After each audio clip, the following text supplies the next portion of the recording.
Muito bem, estamos de volta. 11 horas e 2 minutos. Já está aqui a doutora Mariana Fiedler. É hora de Coluna Seus Direitos. Terça-feira a gente sempre tira dúvidas sobre os assuntos que muitas vezes a gente nem sabe que tem direito, né, Estela? Sim, ficam pairando na nossa cabeça, a gente não sabe o que tem, mas tem, gente. Você vê que eu acho que o brasileiro sabe muito mais seus direitos do que seus deveres, né? Não é mesmo, Mariana? Seja bem-vinda. Obrigada. De modo geral, né? A gente sabe tudo direito. Mas os deveres, às vezes, falta um pouquinho, né? A doutora Mariana vai falar hoje sobre uma questão muito importante, que são os nossos dados, né, doutora? A gente vê, e depois a gente pode falar até de outras questões também, os nossos dados sendo usados a todo momento, né? Sim. Porque você recebe e-mail que vem sabe-se lá de onde, você recebe mensagem no celular, você é bombardeado, né, por uma série de mídias que muitas vezes tem a ver com a divulgação de seus dados sem tua autorização. Exatamente. E um dos casos são os bancos, né? Hoje, né, eu vim aqui com o intuito de falar a questão dos boletos falsos, né, que hoje em dia tem muito golpista, né, que faz essa questão do boleto, do Pix, que até a gente estava comentando antes de começar aqui, essa questão dos boletos, né. A gente tem o nosso nome, o nosso CPF, tudo assim. Hoje, na internet, acaba sendo jogado, né? Você coloca o nome da pessoa, o CPF da pessoa. Esse acesso, infelizmente, hoje é meio que livre, né? Porém, nesses casos de banco, onde a pessoa sabe que a pessoa tem um financiamento, sabe em qual parcela a pessoa está, sabe qual veículo que está em garantia. Então, alguns dados que somente o banco poderia ter, acabam sendo vazados, às vezes até por gente interna que se junta com essas pessoas do crime e tudo mais. Então, nesses casos, o banco é responsabilizado. E muita gente não sabe, acaba caindo nesse golpe do boleto falso e acaba perdendo, porque o que acontece? Você vai entrar em contato com o banco vai falar não foi pago e vai ficar por isso, né? O banco acaba, digamos assim, administrativamente se isentando da responsabilidade. Porém, agora em outubro, né, saiu a decisão do STJ que o banco é responsável, sim, nesses casos, tendo que, em casos de pagamento de boleto, abater da dívida da parte que foi abatida e também os danos morais pelo vazamento, né, dos dados do seu cliente, que é uma falha na prestação do serviço bancário, né? E uma empresa até pequena, ela não tem tanto esse problema, porque ela sabe exatamente, quem lida com o financeiro sabe exatamente as contas e tal. Sim. Mas isso é muito comum as empresas grandes caírem, porque como vem muito boleto, vem muita... Vai pagando, né? Entra num bolo ali, né? Até esse caso que foi julgado na STJ agora, recentemente, era de um caso em que a mulher queria quitar o financiamento do seu veículo, ela mandou o e-mail ao banco, pedindo para enviarem o boleto quitado. E nessa intermediação veio um boleto. E ela boleto quitou, maroto. Exatamente, ela quitou o boleto. Então, até o banco alega, a cliente teria que ver os dados, conferir os dados, tinha alguns erros, mas você mandou um e-mail para o banco te retornou. O que você vai fazer? Você dá uma olhadinha ali, meu CPF, exatamente o valor da dívida do financiamento. Então, ela foi lá e quitou, era um boleto de R$19 mil. Nossa! Então, era a quitação integral do financiamento dela. E ela quitou e quando foi descobrir, era boleto falso. Tem coisas que a gente não entende também, né, doutora? Por exemplo, o Pix errado, né? Vamos dizer assim, eu fiz um Pix errado para a Estela e a Estela não quer me devolver. Como o dinheiro saiu da minha conta, como eu fiz o Pix porque eu quis, né? E eu posso, obviamente, ter errado. Por que o banco não pode se tornar esse Pix, né? Até eu estava falando com a Estela agora, existem alguns mecanismos, né, de golpes do Pix e tudo mais, em que o banco consegue, dependendo da rapidez que também você percebe esse golpe, o banco consegue se tornar da conta do recebedor, do estelionatário ou, né, da pessoa ali, ela consegue se tornar. Porém, nesses golpes, normalmente, quando cai já na conta, o cara já tira e já some. Aí até eu entendo. Exatamente. Aí até eu entendo, né? Mas eu vi um caso, por exemplo, lá que a Globo, né, fez um Pix de 300 mil, né? E aí teve que entrar na justiça, tudo isso, pra conseguir. Né? Pra conseguir. Porque, poxa, isso privilegia o bandido. Sim. Quem saiu ganhando nessa história é o mal intencionado. E o banco se torna um aliado do mal intencionado. Na verdade, ele comprou uma casa, né? Uma casa, né? Ele comprou uma casa com o dinheiro. Com o dinheiro, espertão, né? E daí, no caso, a Globo tomou a casa dele. Não conseguiu o dinheiro de volta. Mas como foi comprovado o erro, né? Na justiça eles conseguiram comprovar o erro, então a Globo conseguiu. Mas o banco ficou isento em tudo isso, né? Claro, foi a Globo que fez, o erro partiu da Globo. Mas o banco poderia ajudar, porque provavelmente na hora... Bom, também aí já não sei, entrar nesse mérito. Se foi na hora que eles comunicaram o banco, se também não foi, né? Porque também não é bem assim pra você... Acredito que não, porque a pessoa já tinha até comprado a casa. Então, provavelmente, quando foi percebido, já havia sacado, já havia repassado. E não é bem assim também sacar 300 mil, não, né? Provavelmente ele foi até o banco, né? Nesse sentido, claro, quando gasta, beleza. Mas muitas vezes a pessoa percebe que caiu no golpe já de cara. Né? Quando vê ali que realmente aquilo era, de fato, um golpe. Agora, doutora, a gente está falando de banco, mas tem tantas modalidades, né, em que usam os nossos dados, né? Sim. Tem uma coisa curiosa, que eu não sei se a senhora sabe essa resposta, mas eu andei pesquisando, inclusive. Por que cargas d'água pedem nosso CPF na farmácia, né? Toda farmácia pede o nosso CPF. O cadastro, né? O cadastro, né? Para conseguir. Mas dizem, né? Eu li isso, que eles comercializam esses dados, né? Por isso que eles dão um desconto. Na verdade, é a mesma forma que eu quis dizer dessa parte interna de banco, entendeu? Sempre tem um espertinho lá dentro, que vende os dados, entende? Então, como há uma rotatividade muito grande em farmácias, por exemplo, de funcionários, você não sabe, ali a pessoa pediu o teu CPF, apareceu o teu cadastro, tem teus dados ali, daí passa para frente, entende? Pessoas mal intencionadas conseguem, assim, estudar o quanto você gasta numa farmácia. Ela vem frequente aqui, ela gasta tanto, então é uma pessoa de uma renda... Imagine, a pessoa estuda você, né? Então ela já vai vendo ali, mais ou menos, e acaba utilizando os teus dados, talvez, né, às vezes, para até pra alguém fazer... te oferecer um produto. Nesse sentido, alguém te oferecer um produto. Exato. Agora, como o nosso tema hoje é banco, eu quis abrir esse parênteses para farmácia, porque muita gente tem essa dúvida, né? Mas por que estão pedindo meu CPF? Mas a questão do banco... você dá todos os seus dados para eles, né? Sim. Nesse sentido, o que eles podem fazer com os seus dados se você descobrir que os seus dados foram usados do modo indevido? O que você tem que fazer, doutora?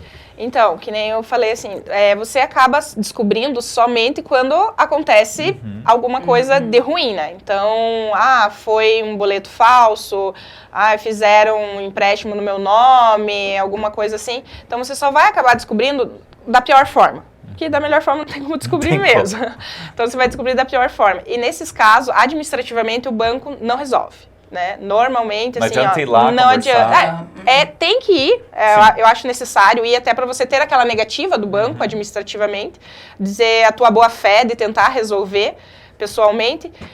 Porém, é judicial. Então, é um caso judicial, visto que o banco não resolve e existe o dano moral, né? A lei geral de proteção aos dados, uma lei nova, recente e tudo mais.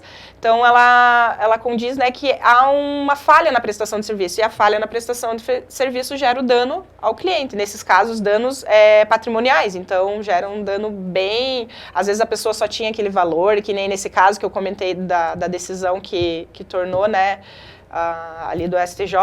Imagine, 19 mil, às vezes era o que ela tinha e de repente ela recebe uma carta do próprio banco dizendo, viu, você tá com parcelas em atraso. Dela, como? Eu quitei meu carro. Daí, não, então... Ou pior, uma busca e apreensão do carro dela. Exato, simplesmente chega lá o guincho, viu, teu carro tá apreendido. Imagina o transtorno que essa mulher pode levar, né? Tipo, além dos 19 mil que ela pagou, ficar sem carro, às vezes tem que se virar para se locomover, então gera um transtorno muito grande. Então, nesses casos ainda tem o dano moral que a pessoa acaba... Mas assim, doutora, no caso então de eu ter minha conta movimentada, a minha revelia por alguém que invadiu o meu celular, por exemplo, isso acontece muito, né? Sim. De invasão de celular. O banco é solidário, não é solidário? Tem como tentar... Então, nesses casos que a pessoa acaba tendo acesso a aplicativos do celular, diante da segurança que hoje em dia tem, acaba sendo um erro da vítima, né? O nexo Porque o que acontece? Nesses casos tem que um código é enviado para o teu celular e você acaba fornecendo. Então, não é só até questão de banco. Hoje em dia cai muita gente assim, uma promoção, vou enviar um código para você envia o código aqui. A pessoa vai lá, envia, eles hackeiam teu Instagram, teu Facebook. Então, é o mesmo sentido. Acaba sendo o nexo de causalidade, que a gente chama, né? O fato ocorrido, qual culpa que o banco teve, nesses casos acaba não tendo nexo, né? Mas cabe ao banco também observar, por exemplo, eu nunca gastei no Rio de Janeiro, eu sou de Santa Catarina, e começam umas transações lá para Nordeste e tudo mais, e transações uma atrás da outra, que nem de cartão clonado, sabe? Sim. Então, cabe ao banco também perceber, opa, tem alguma coisa errada aqui. E eles têm acesso a todas as suas movimentações diretamente. Eles devem ter um bot ali, né? Sim, um robô que exatamente. por movimentações atípicas. Isso, aí a partir disso, o banco tem que ter aquela questão do bloqueio, né? Tem movimentações atípicas, bloqueia. O cartão de crédito eu já vi fazendo isso, né? Um dia eu achei que eu tinha ganhado na Mega Sena e comecei a gastar demais. Eles me ligaram. Falaram, é você mesmo. O que está acontecendo? O que aconteceu com você? Aquele que não pode ver uma promoção, né? É que eu gasto pouco, gente. Até aquele dia eu tava gastando. Mas eles ligam sim. Eles têm um controle. Então eles têm um controle. Então isso acaba isentando o banco, nesses casos, entende? Porque é um controle do banco. Ele fala assim, não, mas eu teve o partido do banco de avisar, acaba isentando o banco nessas situações, não de boleto falso, de vazamento de dados, situações diferentes, né? Situações diferentes, né? A Rosa tá comentando, sempre bem informado, com Cidade ao Vivo, parabéns, né, doutora, pelas informações relevantes. Hoje em dia temos que estar atentos a tudo, porque tem golpe atrás de golpe, né? E inventam uns golpes, né? Totalmente, é incrível, a gente fala sempre isso aqui, né, doutora? Se usasse por bem essa criatividade, né? A gente ia ter muita coisa boa. Eles são muito inteligentes, muito inteligentes. Assim, se usasse pro bem, eu acho que dava uma evoluída grande aí. E cuidar bastante, que nem, a gente tá em novembro, que tem o Black November aí e tudo mais. Nós estávamos falando, né? Black Friday não se aplica, né? Todo mundo faz novembro, o mês inteiro, isso que eu ia falar, é o mês inteiro. Então, cuidar muito com golpes, cuidar com sites, hoje, né, tipo... Agora, partindo para uma parte mais consumidora, cuidar muito com o site que você compra. Um preço absurdo de desconto, vai lá em um site que nunca comprou. Antes de comprar, dá uma pesquisada, Reclame Aqui. Joga ali no Reclame Aqui, você consegue acessar tudo daquele site. Então, eu não conheço esse site, será que é seguro? Joga no Google. Hoje em dia, você tem essa facilidade para não cair em golpes, né? Então... um pouquinho assim, não ir no desespero, tá barato, vai lá e compra. Não, vai, pesquisa, joga no Google o nome do site, o nome da empresa. Hoje em dia, se joga o CNPJ da empresa, você já sabe bastante coisa da empresa. Então, cuidar bastante, principalmente nesse mês, que é um mês assim que as pessoas compram bastante coisas, o 10º tá vindo aí e tudo mais. Então, cuidar bastante nessa questão. O Serial fez uma pergunta que eu acho que resume o nosso quadro de hoje, que é em que momento o banco devolve o dinheiro de fraude? Quando o juiz determina, né? Só quando porque senão ele não vai te entregar. Não vai. Ele vai dizer que você foi vítima de um estelionatário e tudo mais, que foi erro teu não ter conferido os dados, porque às vezes um boleto falso e um boleto original realmente são diferentes. Alguma coisinha vai estar diferente, né? Mas assim... muitas vezes, pessoas comuns, né, não tem como decifrar essas questõezinhas de boleto, assim, que atentam para ser um boleto falso. Então, nesses casos, o banco vai dizer que você que teria que ter visto e tudo mais, administrativamente falando, né. Então, judicialmente, né, o banco vê essas questões e acaba determinando para que o banco devolva. Então, assim, se você for vítima de um golpe... Conta com a tua sorte, vai ter que procurar um advogado, vai ter que esperar um bom tempo, né? Se você acha que o banco tem responsabilidade, porque até pela sua experiência, geralmente não consegue receber do banco, né? Administrativamente não. Mas nunca judicialmente vi. Judicialmente sim. Judicialmente sim. Quando é comprovado que o boleto foi falso por causa de vazamentos de dados internos, que normalmente né? Como que a pessoa ia saber que tinha... Eles colocam até o número da parcela. Eles colocam coisas assim que somente o banco poderia saber. Então, nesses casos, o banco é responsabilizado. Mas é meio complexo, né, doutora? Porque daí você que tem que buscar as provas, né?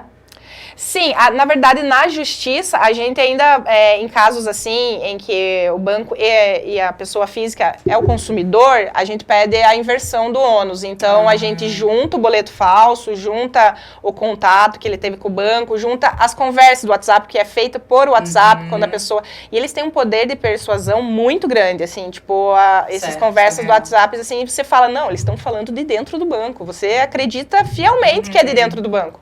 Então, você junta aquelas conversas e tudo mais e pede a inversão, onde o banco tem que comprovar ao contrário do que você está alegando. E a gente está falando do boleto, mas no caso do golpe na conta mesmo, por qualquer outra modalidade, que você não consiga comprovar que o banco tem participação, aí você não consegue. Aí não consegue. Desses casos, não. A Karine está perguntando, e quando a gente tem alguma restrição no nome, aí abre uma conta virtual, eles podem bloquear a conta virtual?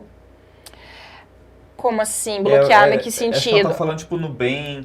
mas eu acho que, na verdade, ela tem uma restrição e, de certo, está sendo cobrada judicialmente, daí eles bloquearam valores dela. Isso, eles... a virtual também bloqueiam. Normal. Também. Eles bloqueiam, hoje em dia, as execuções, né, a busca por bens, ela é tão abrangente que eles conseguem bloquear até as maquininhas de cartão. Por exemplo, o meu estabelecimento, ele está devendo. E tá judicialmente lá. Eu pedi, né, o Cisbajude, que é o sistema do judiciário, para que bloqueie as contas da pessoa. Ela bloqueia até meus recebidos do cartão. Então, nem recebi ainda, tá na maquininha de cartão, eles podem bloquear também. Que coisa. O Daniel que tá falando também sobre esses casos que eles ligam, a pessoa nem sabe que se aposentou, eles ligam oferecendo empréstimo. Isso é venda de dados também. Alguém do INSS está vendendo esses dados. Exatamente, eles têm... Infelizmente, infelizmente, é venda de dados por tudo, por Ou todos os também lados. quando eles sabem que a margem do aposentado aumentou. Como que eles vão saber? Oferecendo um empréstimo. Exatamente. Nem o aposentado sabe que aumentou a margem. Ou tem bola de cristal, ou tem acesso aos dados, né? É vazamento de dados, e é uma forma, né, de você também requerer seus direitos. Como que tá vazando esses dados, né? Como que... Claro. Se fosse também fazer valer aí, o INSS já estava enfrentando algumas ações. Né? Algumas ações, né? Aliás, ontem a vereadora Zenilda falou muito sobre isso, né? Que é absurdo a gente estar insistindo ainda sobre a história do perito, né? Quando que o cidadão paga todo mês ali, né, certinho. É um ganho certo que o INSS tem, é a contribuição do INSS, Sim. Né? Então não é um favor que estão pedindo, é o cumprimento de um serviço pelo qual está sendo pago. Tem anos já, né? Tem desde 2017, pra vocês terem uma ideia. Isso mesmo, Karine, pega valor mesmo que seja na conta virtual, como a doutora disse, tá? Sim.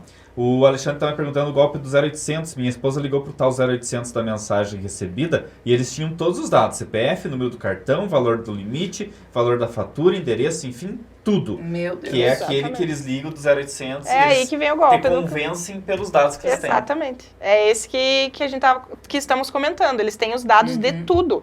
E você liga, eles jogam uma mensagem ali e jogam os teus dados, o que faz você acreditar fielmente que é do banco. Que é do banco, mas na verdade é um belo de um golpista que tá te... E até tem o 0800, né? Que é também uma coisa espantosa, porque o 0800 não é qualquer um que consegue a ligação gratuita, exatamente. Né? Geralmente são entidades, são empresas muito grandes. Não, né? É isso que a gente falou, eles são muito inteligentes, né? Eles fazem...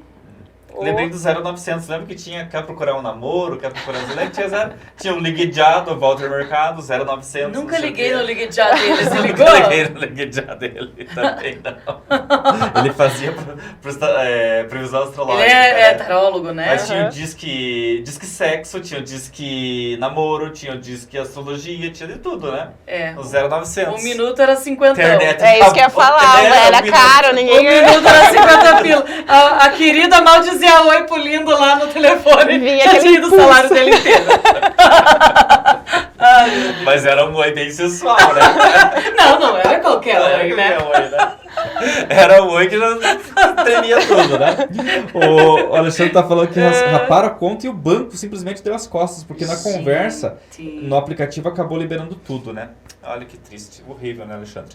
Muito bem, um assunto bem pertinente, muito importante pra gente discutir aqui, então, no nosso quadro Seus Direitos de hoje. Obrigado, doutora Mariana, sempre muito bem-vinda. Espero vê-la em breve. Obrigado também ao Dair que mandou bom dia pra gente. Abraço, Dair Correia. Até a próxima, né? Até a próxima. Então...